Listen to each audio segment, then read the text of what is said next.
How to finally add portrait mode to any picture in Google Photos. The best camera is the one you have on you. That's what makes smartphone shooters so essential.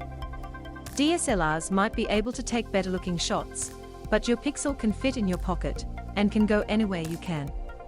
Not only is it convenient, but you can turn standard photos you've already taken into striking shots filled with bokeh and depth, thanks to Google Photos Portrait Blur.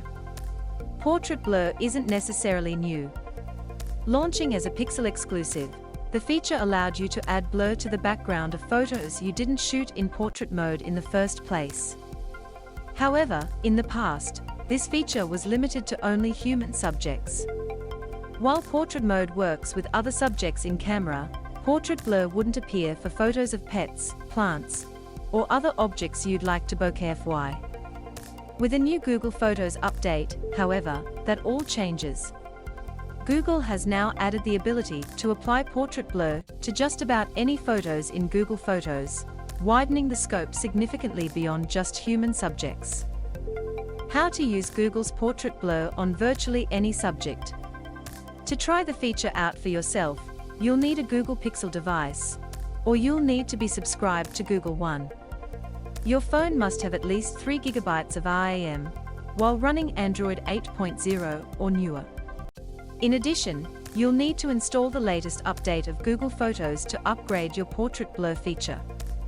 The update is brand new and is just starting to roll out, so it's possible it isn't available for your device yet.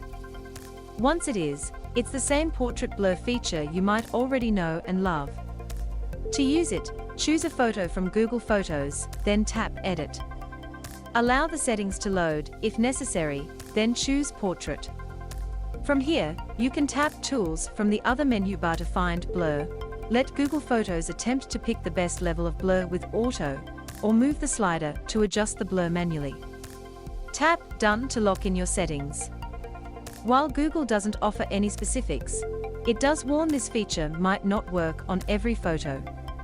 If you're not happy with how portrait blur performed, you can return to that photo's blur settings page to change or undo any level of blur. If you want to turn it off, just move the slider all the way to 0. Android Police.